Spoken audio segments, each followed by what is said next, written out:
much news this morning on the Oxford coronavirus vaccine showing a strong immune response in adults.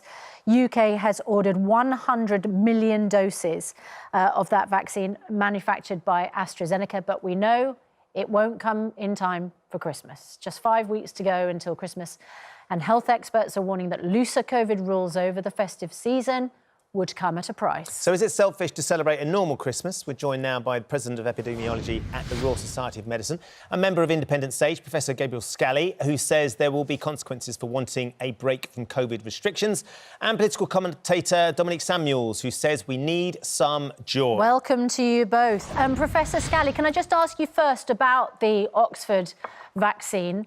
It is extraordinary that we now have 3 in play, and this one we have most doses ordered. Oh, it's great. And there might be up to 12 that are at advanced stages that might come into play. So it's really looking really hopeful for the new year. And by the middle of the year, hopefully, if these vaccines come online, we get them in the sort of volumes we're talking about. By the middle of the year, we should be way past the worst of this pandemic. And that's a great bit of hope to take us into this Christmas season, when we may not have a Christmas like it ever again, I hope. But it's going to be a different Christmas, that's for sure. It's not going to be enough hope, though, is it, Gabriel, for a lot of people up and down the country, lots of them getting in touch with us today. Mo says, as someone who was shielding for the first 4 months of the first lockdown, I followed the rules to the letter. I'm going to be having Christmas with my family. And that's the point, isn't it? They have stuck to the rules rigorously. And they want a break. And they want a break. And as Dominic said, they want a bit of joy. If we take that joy, if we take that break, what are the consequences that we will have to deal with? Well, we'll pay the price in terms of virus spread. That's why people are talking about having to have 25 days of tight restrictions to make up for the 5 days of jollity over Christmas. And it's not just the 25 days. That doesn't matter that much compared to the virus spreading and people getting infected. And there is no point in having a very Merry Christmas and then burying friends and relations in January and February. And we need to think very seriously about Christmas and how we're going to spend it. It's too dangerous a time and an opportunity for the virus to spread. Dominic Samuels, when you hear that the cost may not just be a 25-day lockdown the month after, but burying friends and family, does that make you want to put your Christmas plans on ice? Well, no, quite frankly, it doesn't. I mean, I respect Dr. Scally's expertise, but I'm going to speak from a more humane perspective here.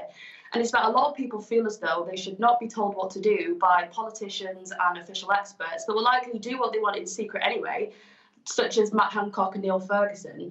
And Christmas is something that's celebrated by all faiths and none.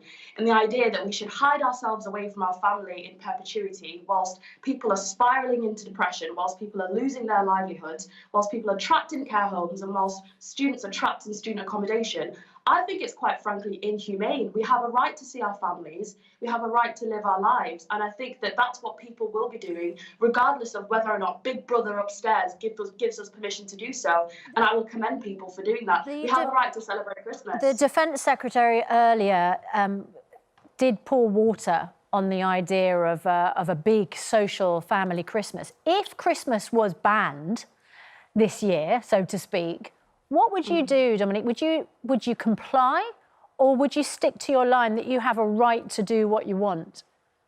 Well, no, I wouldn't comply, no, because I think everybody has a right to make the choices that they want in their lives. I'm sure there are some people that will be too scared to go outside, too scared to contact their families, or even maybe be glad that they don't have to contact their families during Christmas. But there are people that simply won't want to do that and will want to have a bit of joy when it's been, quite frankly, a depressing time. We talk so much about the impact that coronavirus has had on people. What about mental health? What about people that, are underreporting cancer? What about strokes? What about depression? What about unemployment? We have to make sure that the cure isn't worse than the disease, and that is what's happening right now. Let's go back to Professor Scally on that, because, of course, undoubtedly, compliance is such a huge issue here, isn't it? Everybody has been doing their best to follow the rules as best they can. to suddenly turn around and say, do you know what, the restrictions are going to have to stay over Christmas. And you're going to have people compromising that because, as Dominique says, they will not take this away from me. This is my Christmas and I've worked really hard all year to do everything I need to, but Christmas is sacrosanct in our family. And then all of a sudden, conflict will then come up because there'll be people around your neighbourhoods who are going to be mixing with their families, and there'll be people who are desperately trying to comply. And then that causes all sorts of issues, doesn't it? Yeah, well, let's have a sort of grown-up discussion about this. Is 5 days necessary of loosening of restrictions? How are we going to spend that Christmas? We should try and spend it as much outdoors as we can, weather permitting, walking, cycling, and council should be closing streets and roads so people can get space and opening new green space for them to be outside. We should be ventilating our homes. We should be wearing masks. What happened to the 2-metre distancing rule? All of those things will help whatever gatherings we have and are permitted to have take place safely. But at the end of the day, this is about spreading the virus. You know, in medieval times, they thought you couldn't get ill on the feast days and saints' days.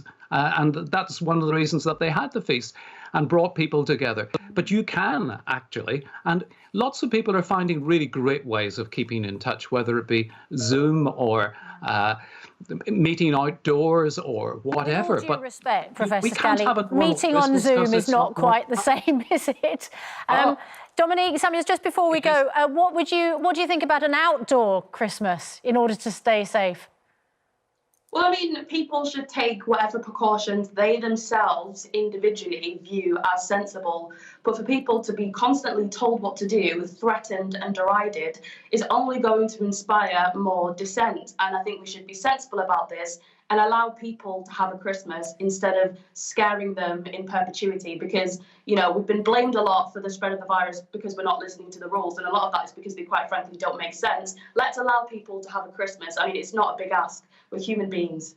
Well, it's such, I mean, you both make such strong points and they reflect what people are thinking. And of course, you both come from very sensible points of view, but we can't accommodate both, of course, on Christmas Day. So the government's going to have to make a decision at some point. What's that poll saying right now? I'm not sure it's changed much throughout this morning.